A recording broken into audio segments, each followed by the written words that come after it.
Hey everyone, आज की video में हम एक नया मंथली का कॉन्सेप्ट सीखने वाले हैं। एक ऑप्शन सेलिंग स्ट्रैटेजी सीखेंगे। ठीक है। और हम ये सीखेंगे कि स्ट्रैटेजी को किस तरह से क्रिएट करना है, कैसे एडजस्टमेंट करने हैं। एडजस्टमेंट में भी हम काफी पावरफुल कॉन्सेप्ट सीखने की कोशिश करेंगे। अगर मार्केट किसी भी वन साइड में यहाँ पे मोमेंटम देना स्टार्ट करता है तो उस तरफ के रिस्क को किस तरीके से मिनिमाइज करना है या फिर रिवर्सल में कैसे एडजस्टमेंट करना है, ये सारी चीजें हम डिटेल में समझेंगे। मेरे पास 2-3 कॉन्सेप्ट और पड़े हैं। अगर आप इस वीडियो पे मुझे एक अच्छा रिस्पॉन्स देंगे तो मैं आपके साथ वो भी शेयर करने वाला हूँ। तो एक छोटा सा लाइक का यहाँ पे हम टारगेट रख देते हैं। सिर्फ और सिर्फ 150 लाइक का टारगेट रख रहा हूँ। अगर आप इसको पूरा करा देंगे तो इससे बेहतर बेहतर और कॉन्सेप्ट भी हैं जो मैं आपके साथ धीरे धीरे करके शेयर करता रहूंगा। अब वीडियो में आगे बढ़ते हैं और सभी चीजों को सीखना समझना स्टार्ट करते हैं। देखिए, स्ट्रैटेजी को समझने से पहले, कॉन्सेप्ट को समझने से पहले हम क्या करते हैं, कोई एक रीसेंट वाला मंथ सेलेक्ट कर लेते हैं। तो यहाँ से मैं दिसंबर वाला मंथ सेलेक्ट कर रहा हूँ। टाइमिंग जो है 10 बजे के आसपास ही हम रखने वाले हैं। और क्योंकि मंथली एक्सपायरी है तो यहाँ से हम अपनी एक्सपायरी जो है उसको मंथली सेलेक्ट कर लेते हैं। अब देखो, स्ट्रैटेजी के अंदर हमें करना क्या है। सबसे पहले जो हमें काम करना है वो ये करना है कि हमें यहाँ पे एक आयरन फ्लाई को क्रिएट करना है। ठीक है। आयरन फ्लाई को क्रिएट करना सभी को आता है। जिनको नहीं आता मैं आपको बता देता हूँ। सबसे पहले हमें एक शॉर्ट स्ट्रैडल को क्रिएट करना होता है एट द मनी पे। और जैसे ही हम ओटीएम में जाके अपने हेजेस को ऐड करते हैं तो हमारा आयरन फ्लाई जो है वो हमें क्रिएट होता हुआ देखने को मिल जाता है। ठीक है। तो हम क्या करते हैं, सबसे पहले एक आयरन फ्लाई को क्रिएट कर लेते हैं। ठीक है। तो आप देखेंगे कि ये हमारा एट द मनी है। यहाँ पे मैं एक शॉर्ट स्ट्रैडल को क्रिएट कर रहा हूँ। और यहाँ से मैं अपने दूर के हेजेस को भी ऐड कर लेता हूँ, जिससे जो हमारा अनडिफाइंड रिस्क देखने को मिल रहा है शॉर्ट स्ट्रैडल के अंदर वो कम हो जाएगा और हमारा जो स्ट्रैटेजी है वो मैं आयरन फ्लाई के अंदर कन्वर्ट होता हुआ देखने को मिल जाएगा। ठीक है। आप देखेंगे एक लोड के अंदर इतना कुछ हमारा मार्जिन लग रहा है। ये हमारा मैक्स प्रॉफिट है, ये हमारा मैक्स लॉस है। और आरआर रेशियो आप अगर देखेंगे तो बहुत बेहतरीन आरआर रेशियो हमें यहाँ पे स्ट्रैटेजी के अंदर देखने को मिल रहा है। प्रोबेबिलिटी थोड़ा सा कम है लेकिन जैसे जैसे एडजस्टमेंट हम करेंगे इसको भी हम बढ़ाने की कोशिश करेंगे। और रेंज भी हमें काफी अच्छा देखने को मिल रहा है। तो पहला काम क्या है, पहला काम यही है कि हमें एक आयरन फ्लाई को क्रिएट करना है। ठीक है। अभी जो हमने आयरन फ्लाई क्रिएट किया है इसका एडजस्टमेंट कब होगा उसको हम थोड़ा समझने की कोशिश करते हैं। तो यहाँ पे जो हमारे एडजस्टमेंट पॉइंट होंगे जहाँ पे हमें एडजस्टमेंट करना है वो क्या है, ब्रेक इवन वाले एरियाज। अगर मार्केट यहाँ पे आ जाता है दोनों में से किसी भी एक ब्रेक इवन पे या फिर इसको ब्रेक कर देता है तो कैसे एडजस्टमेंट करना है उसको मैं समझाऊंगा। और अगर मार्केट रिवर्सल वगैरह भी देना स्टार्ट करता है तो उसके अंदर भी कैसे एडजस्टमेंट करने हैं वो भी मैं आपको डिटेल में समझाने वाला हूँ। ठीक है। तो उसको धीरे धीरे करके हम आगे बढ़ाते हैं। ठीक है। अभी अगर आप देखेंगे थोड़ा बहुत प्रॉफिट चल रहा है, थोड़ा इसको हम और आगे बढ़ा लेते हैं। यहाँ पे भी कोई इतना इशू नहीं है। ठीक है। अब देखो हमारा ब्रेक इवन कितना बचा हुआ है, सिर्फ और सिर्फ 0.6% के आसपास बचा हुआ है। और एक मामूली सा हमें प्रॉफिट देखने को मिल रहा है। ठीक है। थोड़ा इसको हम और आगे बढ़ा लेते हैं, यहाँ पे भी कोई इतना इशू नहीं है। ठीक है। और अगर आपने ये वाला कॉन्सेप्ट अच्छे से समझ लिया तो आपको ये कॉन्सेप्ट काफी हेल्प करने वाला है। थोड़ा इसको हम और आगे बढ़ा लेते हैं। देखो यहाँ कहीं पे हमारा जो ब्रेक इवन है वो हमें ब्रेक होता हुआ देखने को मिल गया। तो जैसे ही हमारा ब्रेक इवन टच होगा या फिर ब्रेक होगा इस पॉइंट पे ही हमें अपने एडजस्टमेंट को स्टार्ट करना है। अब देखो हमने सबसे पहला काम क्या किया, हमने एक आयरन फ्लाई को क्रिएट किया। ठीक है। अब जैसे आयरन फ्लाई का किसी भी साइड का ब्रेक इवन टच होगा या फिर ब्रेक होगा तो हम क्या करेंगे, जिस तरफ मार्केट मूव कर रहा है, अगर आप यहाँ पे नोटिस करेंगे मार्केट किस तरफ मूव कर रहा है, मार्केट मूव कर रहा है नीचे की तरफ। तो उससे अपोजिट साइड में जाके, ठीक है, उससे अपोजिट साइड क्या है हमारा, कोल साइड, ये वाला हमारा अपोजिट साइड है। यहाँ पे हम एक क्रेडिट स्प्रेड को क्रिएट करेंगे। ठीक है। यहाँ पे हम एक न्यू क्रेडिट स्प्रेड को क्रिएट करेंगे।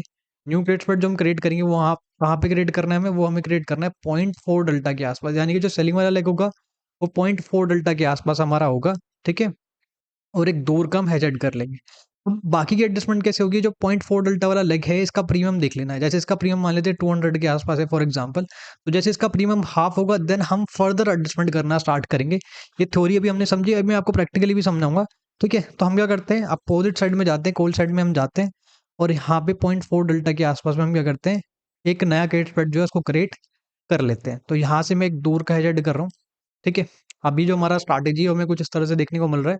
इस एडजस्टमेंट से बेनिफिट क्या मिलता है, इस एडजस्टमेंट से बेनिफिट ये मिलता है कि मार्केट जिस तरफ मूव कर रहा है उस तरफ का जो रिस्क है वो हमें काफी हद तक मिनिमाइज होता हुआ देखने को मिल जाता है। और इस वाली रेंज में अगर मार्केट अब एक्सपायर भी होता है तो भी कोई इशू नहीं है। अब हम थोड़ा बहुत प्रॉफिट ही लेके यहाँ पे जाने वाले हैं।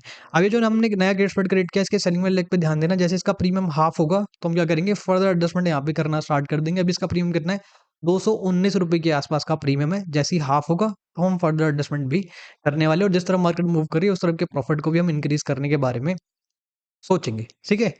और ये वाला जो टॉप वाला एरिया है, मिडल वाला जो एरिया, ये क्या है हमारा आरपी। इसका मतलब क्या है, ये है हमारा रिवर्सल पॉइंट। अगर मार्केट यहाँ कहीं पे आता है तो हम रिवर्सल के लिए भी एडजस्टमेंट करना स्टार्ट कर सकते हैं। ये जो मिडल वाला एरिया है, ठीक है, तो यहाँ कहीं हम अपने एडजस्टमेंट को करना स्टार्ट कर देंगे। ठीक है। तो इसको धीरे धीरे हम आगे बढ़ाते हैं, ये तो कोई दिक्कत नहीं है। ठीक है। देखो मार्केट थोड़ा रिवर्स हो रहा है, इसलिए हमें जो प्रॉफिट देखने को मिल रहा था वो कम हो गया और अब हमारा थोड़ा बहुत हमें लॉस भी देखने को यहाँ पे मिल रहा है। थोड़ा इसको हम और आगे बढ़ा लेते हैं, यहाँ पे भी कोई इतना इशू नहीं है, ठीक है? यहाँ पे भी कोई इतना इशू नहीं है। अब देखो मार्केट थोड़ा बहुत रिवर्स हुआ है, अगर मिडल में यहाँ कहीं आएगा तो हम रिवर्सल के लिए भी एडजस्टमेंट करना स्टार्ट कर सकते हैं। अब देखो मार्केट वापस से रिवर्स हुआ है, थोड़ा नीचे की तरफ हमें जाता हुआ देखने को मिल रहा है, ठीक है? अब जो भी हमारा लॉस था वो कम हो चुका है और अब हम कहीं न कहीं ब्रेक इवन के आस-पास आ चुके हैं, ठीक है? थोड़ा इसको और आगे बढ़ा लेते हैं। अब देखो, यहाँ पे जो हमारा नया गेट स्प्रेड था उसका सेलिंग वाले लेग का प्रीमियम कितना था?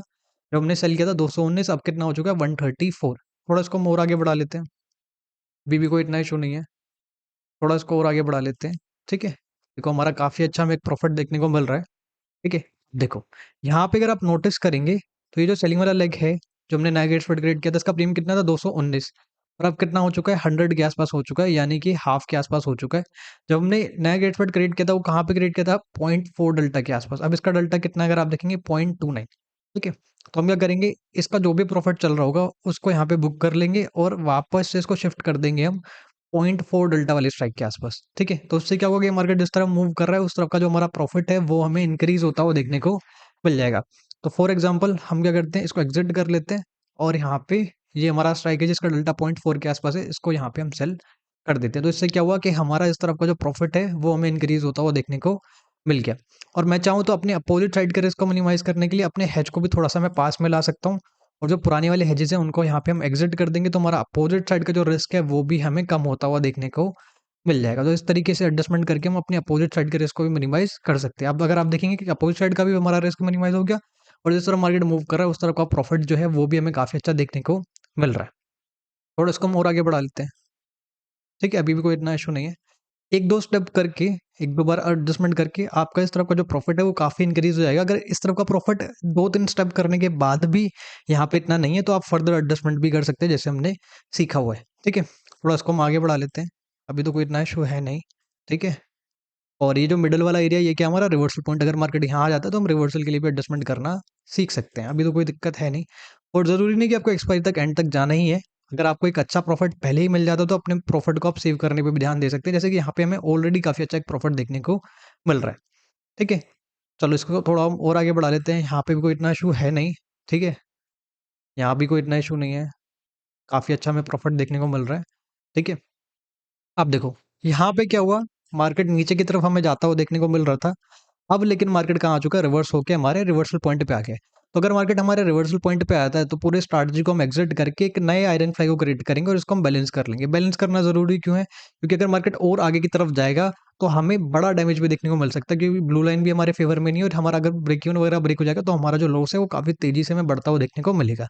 तो हम क्या करेंगे, इस पूरे स्ट्रैटेजी को एग्जिट करके एक नए आयरन फ्लाई को हम क्रिएट कर लेंगे। तो इसको हम एग्जिट करते हैं और यहाँ से हम एक नया आयरन फ्लाई जो है उसको क्रिएट कर लेते हैं। ठीक है? जैसे हमने सीखा हुआ वैसे ही हम अपने नए आयरन फ्लाई को यहाँ पे क्रिएट कर रहे हैं, ठीक है? तो उससे क्या होगा कि हमें वापस से एक बैलेंस रेंज देखने को मिल जाएगा। आप देखो काफ़ी बड़ा रेंज हमें देखने को मिल चुका है, ठीक है?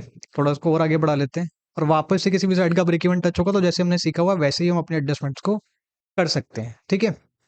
अभी तो यहाँ पे कोई इश्यू नहीं है, ठीक है?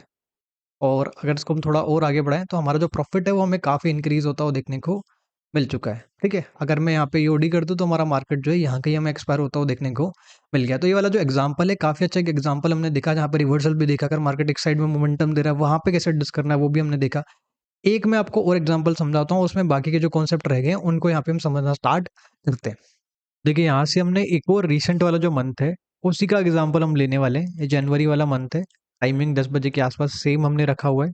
मंथली एक्सपायरी है तो यहाँ पे हमने उसको सिलेक्ट किया हुआ है और निफ्टी के अंदर ही हम अपनी स्ट्रैटेजी को क्रिएट कर रहे हैं। जैसे हमने समझा हुआ है, सबसे पहले हम क्या करते हैं, एक आयरन फ्लाई को क्रिएट करते हैं। आयरन फ्लाई को क्रिएट करने के लिए हमें क्या करना है, एट द मनी पे अपना एक शॉर्ट स्ट्रैडल को क्रिएट करना है। तो 26,150 का जो है हमारा शॉर्ट स्ट्रैडल क्रिएट होगा, तो उसको हम क्रिएट कर लेते हैं। ये हमारा एक शॉर्ट स्ट्रैडल हमें क्रिएट होता हुआ देखने को मिल रहा है और जैसे ही हम दूर के एजेस ऐड करेंगे दोनों तरफ, तो हमारा जो आयरन फ्लाई है वो हमें बनता हुआ देखने को मिल जाएगा। तो ये हमें हमारा आयरन फ्लाई जो है वो बनता हुआ देखने को मिल गया। अब अगर आप यहाँ पे नोटिस करेंगे तो एक लोट के अंदर इतना कुछ हमारा मार्जिन लग रहा है। ये हमारा मैक्स प्रॉफिट है जो कि काफ़ी अच्छा हमें देखने को मिल रहा है। मैक्स लॉस काफ़ी कम है, ये भी काफ़ी अच्छा है। आर रेशियो इस वाले एग्जांपल के अंदर भी हमें काफ़ी अच्छा देखने को मिल रहा है। प्रोबेबिलिटी थोड़ा बहुत कम है, लेकिन जैसे जैसे एडजस्टमेंट करेंगे इसको भी हम बढ़ा सकते हैं और रेंज वगैरह भी काफ़ी अच्छा है। पहले स्टेप में हम क्या करते थे कि आइडेंटिफाई को क्रिएट करते थे और उसका जैसे ही किसी भी साइड का ब्रेक इवन टच होता था, ब्रेक होता था, तब हम अपने एडजस्टमेंट को स्टार्ट करते थे। सेम वही कॉन्सेप्ट हमें इस वाले एग्जांपल के अंदर भी यूज़ करना है, ठीक है? तो इसको धीरे-धीरे हम आगे बढ़ाएँगे, जैसे हमारा किसी भी साइड का ब्रेक इवन टच होगा या ब्रेक होगा, तो हम अपनी फर्दर एडजस्टमेंट्स करने के बारे में सोच सकते हैं, ठीक है? तो अभी अगर आप देखेंगे थोड़ा बहुत हमारा प्रॉफिट चल रहा है, थोड़ा-सा इसको हम और आगे बढ़ा लेते हैं। अब मार्केट हमें आगे की तरफ जाता हुआ देखने को मिला है, कोई इश्यू नहीं है। ठीक है? अब अगर आप देखेंगे तो हमारा कॉल साइड का ब्रेक इवन कितना बचा हुआ है 0.6%। थोड़ा इसको हम और आगे बढ़ा लेते हैं, यहाँ पे भी कोई इतना इश्यू नहीं है, ठीक है? आप देखो मार्केट थोड़ा रिवर्स हुआ है और जो भी हमारा लो चल रहा था, अब वो यहाँ पे कम हो चुका है और लगभग-लगभग हम ब्रेक इवन के आस-पास आ चुके हैं, ठीक है? अभी कोई इतना इश्यू नहीं है, ठीक है? थोड़ा और इसको हम आगे बढ़ा लेते हैं। अब देखो मार्केट हमें नीचे की तरफ जाता हुआ देखने को मिल रहा है। पहले मार्केट हमें अप साइड में जाता हुआ देखने को मिल रहा था, लेकिन अब मार्केट कहाँ देखने को मिल रहा है हमें नीचे की तरफ जाता हुआ देखने को मिल रहा है और पुट साइड का ब्रेक इवन कितना बचा हुआ है 0.7% के आसपास अभी भी बचा हुआ है, ठीक है? तो उसको धीरे-धीरे करके हम थोड़ा और आगे बढ़ा लेते हैं। कोई भी मेजर इश्यू अभी हमें फेस नहीं करना पड़ रहा, ठीक है? थोड़ा इसको हम और आगे बढ़ा लेते हैं। देखो, अब यहाँ पे अगर आप नोटिस करेंगे तो हमारा जो पुट साइड का ब्रेक इवन है वो हमें टच होता हुआ देखने को मिल गया है। तो इस पॉइंट पे ही हमें अपने एडजस्टमेंट को स्टार्ट करना है। पहले स्टेप में हम क्या करते थे आयरन फ्लाई को क्रिएट करते थे और जैसे ही उसका ब्रेक इवन टच होता था तो हम क्या करते थे अपोजिट साइड में जाके एक क्रेट स्प्रेड को क्रिएट करते थे। अपोजिट साइड में हमें जाके कहाँ पे क्रेट स्प्रेड क्रिएट करना है, यहाँ पे कॉल साइड के अंदर क्रेट स्प्रेड को क्रिएट करना है। क्रेट स्प्रेड जो हमारा क्रिएट होगा कहाँ पे क्रिएट होगा 0.4 डेल्टा के आसपास हम यहाँ पे अपने केट स्प्रेड को क्रिएट करने वाले हैं और जो भी केट स्प्रेड का सेलिंग वाला लेग है, उसका जो भी प्रीमियम होगा अगर वो हाफ हो जाता है, तो हम अपने फर्दर एडजस्टमेंट करके जिस तरह मार्केट मूव कर रहा है, उस तरफ के प्रॉफिट को और भी इंक्रीज़ करने के बारे में सोच सकते हैं। तो हम यहाँ पे आते हैं, 0.4 डेल्टा के आसपास का ये वाला स्ट्राइक है, इसको मैं यहाँ पे रख रहा हूँ और एक दूर का मैं अपना हेज ऐड कर लेता हूँ। तो इससे बेनिफिट क्या मिला कि मार्केट जिस तरफ मूव कर रहा है, उस तरफ का जो रिस्क है, वो हमें काफ़ी हद तक मिनिमाइज़ होता हुआ देखने को मिल गया है। अब ये जो केट स्प्रेड हमने नया ऐड किया है, इसका सेलिंग वाला लेग जो है, उसके प्रीमियम पे ध्यान रखना है। इसका प्रीमियम कितना है 146। तो जैसे इसका प्रीमियम हाफ होगा देन हम फर्दर एडजस्टमेंट करेंगे और अपने जिस तरह मार्केट मूव कर रहा है उस तरफ के प्रॉफिट को इंक्रीज करने के बारे में सोचेंगे, ठीक है? तो धीरे-धीरे इसको हम आगे बढ़ा लेते हैं। अभी तो कोई इतना इश्यू नहीं है। देखिए इसको थोड़ा हम और आगे बढ़ा लेते हैं और अगर आप नोटिस करेंगे तो यहाँ कहीं हमारा जो प्रीमियम है वो हमें हाफ होता हुआ देखने को मिल चुका है। तो जो हमने नया गेट स्प्रेड क्रिएट किया था वो कहाँ पे क्रिएट किया था 0.4 डेल्टा के आसपास पे क्रिएट किया था और उसका ये सेलिंग वाला लेग है जिसका प्रीमियम हमें हाफ होता हुआ देखने को मिल चुका है। इसका डेल्टा कितना है अभी 0.23। तो इसका जो भी प्रॉफिट चल रहा होगा उसको हम बुक कर लेंगे और इसको वापस से हम शिफ्ट कर देंगे 0.4 डेल्टा वाले स्ट्राइक से। तो उससे क्या होगा कि अपोजिट साइड से हम एक्स्ट्रा प्रीमियम कलेक्ट करेंगे और जिस तरफ मार्केट मूव कर रहा है उस तरफ का प्रॉफिट जो है हमें इंक्रीज होता हुआ देखने को मिल जाएगा। तो इसके प्रॉफिट को हम बुक कर लेते हैं और इसको शिफ्ट कर देते हैं ऐसी स्ट्राइक पे जिसका जो डेल्टा है 0.4 के आसपास हमें देखने को मिलेगा। तो इस पे हम शिफ्ट करें 25,800 वाला स्ट्राइक है जिसका डेल्टा जो है 0.42 के आसपास है। तो इससे बेनिफिट क्या मिला कि मार्केट जिस तरफ मूव कर रहा है उस तरफ का जो प्रॉफिट है वो हमें इंक्रीज होता हुआ देखने को मिल गया। और आप चाहें तो अपोजिट साइड के रिस्क को भी मिनिमाइज कर सकते हैं। अपोजिट साइड के जो हेजेस हैं उनको आप सेलिंग वाले लेग की तरफ शिफ्ट करेंगे तो आपका अपोजिट साइड का जो रिस्क है वो भी आपको कम होता हुआ देखने को मिल जाएगा। उसको थोड़ा और आगे बढ़ाते हैं। अभी तो कोई इश्यू नहीं है। अब देखो मार्केट थोड़ा बहुत रिवर्स होता हुआ देखने को मिला है और रिवर्सल के लिए भी एडजस्टमेंट हमने समझ लिया है। ये जो मिडल वाला एरिया ये क्या है हमारा रिवर्सल पॉइंट। जैसे ही मार्केट यहाँ पे आएगा तो हम रिवर्सल के लिए भी एडजस्टमेंट करना स्टार्ट कर सकते हैं। ठीक है, थोड़ा इसको हम और आगे बढ़ा लेते हैं। ये तो कोई भी हमें इशू देखने को नहीं मिल रहा। ठीक है, अभी मार्केट अगर आप देखेंगे वापस से नीचे की तरफ हमें जाता हुआ देखने को मिला है। थोड़ा बहुत हमारा प्रॉफिट भी इंक्रीज हुआ है। ठीक है, थोड़ा इसको हम और आगे बढ़ा लेते हैं। यहाँ पे भी कोई इशू नहीं है और अब आप चाहें तो अपने अपोजिट साइड के रिस्क को मिनिमाइज करने के लिए आप अपने हेजेस को भी अंदर की तरफ शिफ्ट कर सकते हैं। तो मैं क्या करता हूँ अपने हेजेस को अंदर की तरफ शिफ्ट कर लेता हूँ और जो पहले वाले हेजेस हैं उनको हम क्या करते हैं एग्जिट कर देते हैं। तो उससे क्या बेनिफिट मिलेगा कि अपोजिट साइड का जो रिस्क है वो हमें कम होता हुआ देखने को मिल जाएगा। उसको हम थोड़ा और आगे बढ़ा लेते हैं। अभी तो कोई इशू नहीं है। ठीक है, और आप नोटिस करेंगे कि एक्सपायरी से पहले-पहले हमें काफ़ी अच्छा एक प्रॉफिट देखने को मिल रहा है, तो इस प्रॉफिट को आप सेव करने पे भी ध्यान दे सकते हैं। यहाँ पे इस मंथ की जो हमारी एक्सपायरी है वो 27 जनवरी वाली हमारी एक्सपायरी आपको देखने को मिलेगी और यहाँ पे हम कब आ चुके हैं 21 यहाँ पे जनवरी को हम आ चुके हैं और काफ़ी अच्छा हमारा प्रॉफिट यहाँ पे देखने को मिल रहा है। प्रॉपर एक्सपायरी पे जाने की बिल्कुल भी ज़रूरत है नहीं। जैसे ही हमें एक अच्छा खासा प्रॉफिट देखने को मिलेगा, एक डिसेंट प्रॉफिट देखने को मिलेगा, हम उस प्रॉफिट को सेव करने पे ध्यान दे सकते हैं। ठीक है? एक्सपायरी वाले डे पे तभी जाएँगे जब हमें एक प्रॉफिट अच्छा खासा देखने को नहीं मिला होगा। ठीक है? अब यहाँ पे हम एक्सपायरी वाले डे पे आ चुके हैं। अगर मैं यूडी कर दूँ तो हमारा मार्केट जो है यहाँ कहीं हमें एक्सपायर होता हुआ देखने को मिल चुका है। अब ये जो कॉन्सेप्ट है, ये काफ़ी अच्छा कॉन्सेप्ट है। आप चाहें तो खुद से भी इसका 1 साल के आसपास का बैक टेस्ट करके देख सकते हैं। ठीक है? आपको काफ़ी अच्छे रिज़ल्ट भी देखने को मिलेंगे इसके। ठीक है? इस कॉन्सेप्ट के और काफ़ी कुछ आपको सीखने को भी मिलेगा। प्रॉपर अच्छा कॉन्सेप्ट है जहाँ पे हमने रिवर्सल के बारे में बात कर लिया है। मार्केट किसी भी तरह मोमेंटम करता है वहाँ कैसे एडजस्टमेंट करना है उसके बारे में बात कर लिया है। ठीक है, कोई डाउट रहेगा तो आप कमेंट में पूछ सकते हैं। ठीक है, और जितना हो सके इस वीडियो को शेयर करने के बारे में आप सोचिए और हमें सपोर्ट दिखाइए। ठीक है, और जिसने भी लाइक नहीं किया चैनल को लाइक यहाँ पे आप कर दीजिए। ठीक है, अब देखिए वो लोग जो कि वेबिनार में इंटरेस्टेड हैं, जो कि और अच्छे कॉन्सेप्ट सीखना चाहते हैं, उनको मैं थोड़ा-सा वेबिनार के बारे में बता देता हूँ। बहुत जल्द हमारा एक नया वेबिनार स्टार्ट होने वाला है, ठीक है? जो कि 8 मार्च से स्टार्ट हो रहा है और 21 मार्च तक चलने वाला है। इसके अंदर टोटल 4 सेशन होते हैं और चारों सेशन में हम काफ़ी अच्छे कॉन्सेप्ट सीखते हैं, स्ट्रैटेजीज़ को क्रिएट करना सीखते हैं, उनको एडजस्ट करना सीख रहे होते हैं। अगर आपको मैं दिखाऊँ तो ये सारी स्ट्रैटेजीज़ यहाँ पे हम सीखने की कोशिश कर रहे होते हैं। टोटल 9 स्ट्रैटेजीज़ सीखते हैं, जिसके अंदर डायरेक्शन स्ट्रैटेजीज़ भी हैं, नॉन डायरेक्शन स्ट्रैटेजीज़ भी हैं। अब देखो अगर आपको मैं डायरेक्शन स्ट्रैटेजीज के बारे में बताऊं तो डायरेक्शन स्ट्रैटेजी जो फंडा है बहुत क्लियर है। सबसे इंपॉर्टेंट जो रहता है यहाँ पे वो व्यू रहता है। अब व्यू को क्रिएट करना इतना आसान नहीं है, काफी टफ होता है। तो उसको सिंप्लीफाई करने के लिए हमने अपने वेबिनार में एक अलग से स्ट्रैटेजी ऐड किया जिसका नाम है STCM स्ट्रैटेजी। अगर आपको मैं दिखाऊं ये दोनों जो है मंथली स्ट्रैटेजी है, तो इन दोनों मंथली स्ट्रैटेजी के साथ कंबाइन करके हम स्ट्रैटेजी को सीखते हैं जो कि व्यू के लिए यहाँ पे स्पेशली रहता है। ठीक है, तो ये हमारा मंथली डी स्टूडेंट स्ट्रैटेजी, इसके अंदर भी इसको कंबाइन करके सीखेंगे। और ये हमारा वीकली का DT50 स्ट्रैटेजी, इसके अंदर भी इसको हम कंबाइन करके सीखने वाले। तो जिससे हमारा व्यू वाला पार्ट भी क्लियर हो जाता है। और इन स्ट्रैटेजीज के अंदर हम व्यू क्रिएट करने के बाद ये भी सीखते हैं कि अगर कई बार हमारा व्यू गलत हो जाए तो वहां पे कैसे एडजस्टमेंट करनी है वो भी यहाँ पे हम सीख लेते हैं। उसके बाद हम अपनी नॉन डायरेक्शन स्ट्रैटेजी सीखते हैं। मंथली का आयरन फ्लाई है, काफी अच्छा स्ट्रैटेजी रहता है, काफी अच्छे एडजस्टमेंट हम इसके सीखने की कोशिश कर रहे होते हैं। ये वीकली का लो विक स्ट्रैटेजी है, ये उस कंडीशन के लिए सीखते हैं जब प्रीमियम हमारे मार्केट में थोड़े से लो होते हैं, तो वहाँ कैसे स्ट्रैटेजीज को क्रिएट किया जाए, कैसे एडजस्ट किया जाए, वो यहाँ पे हम सीखने की कोशिश कर रहे होते हैं।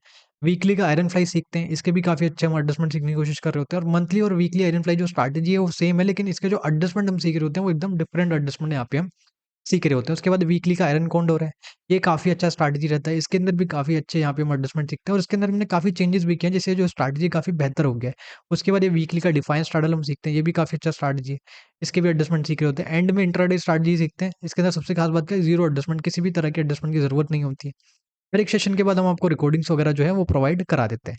और वेबिनार में जो हम एडजस्टमेंट सीखते हैं जिसको बोलते हैं हम प्रो एडजस्टमेंट, इसके अंदर हम काफ़ी अच्छे एडजस्टमेंट सीखने की कोशिश कर रहे होते हैं। और जो मेन फोकस रहता है वो हमारा 3 बड़े प्रॉब्लम को सॉल्व करने पे रहता है। पहला जो प्रॉब्लम है वो है रिवर्सल, रिवर्सल के लिए एडजस्टमेंट सीख रहे होते हैं। गैप अप गैप डाउन्स के लिए एडजस्टमेंट यहाँ पे हम सीख रहे होते हैं। और उसके बाद सडन मूवमेंट आ जाए, चाहे अप साइड में चाहे डाउन साइड में, उसके लिए हम एडजस्टमेंट यहाँ पे सीखने की कोशिश कर रहे होते हैं। साथ में कुछ और एडिशनल एडजस्टमेंट भी सीखते हैं जो कि हमारे ऑप्शन सेलिंग स्ट्रैटेजीज में काफ़ी काम आते हैं। तो इस वेबिनार में स्ट्रैटेजीज को कैसे राइट वे में क्रिएट करना है, कैसे एडजस्ट करना है, व्यू क्रिएशन के लिए स्ट्रैटेजी सीखते हैं। व्यू गलत हो जाए तो उसमें क्या एडजस्टमेंट किया जा सकता है वो हम सीखते हैं। नॉन डायरेक्शनल स्ट्रैटेजी सीखते हैं। और बहुत सारे और भी हम अच्छे-अच्छे कॉन्सेप्ट सीख रहे होते हैं। तो जो कोई भी इंटरेस्टेड है वो एनरोल करा सकता है। लिंक जो है आपको डिस्क्रिप्शन बॉक्स में देखने को मिल जाएगा। अभी कूपन कोड भी एक वैलिड है, उससे आप अपने डिस्काउंट वगैरह का भी बेनिफिट ले सकते हैं। ये था आज का वीडियो, मिलते हैं अगली वीडियो में। Thanks for watching, bye bye.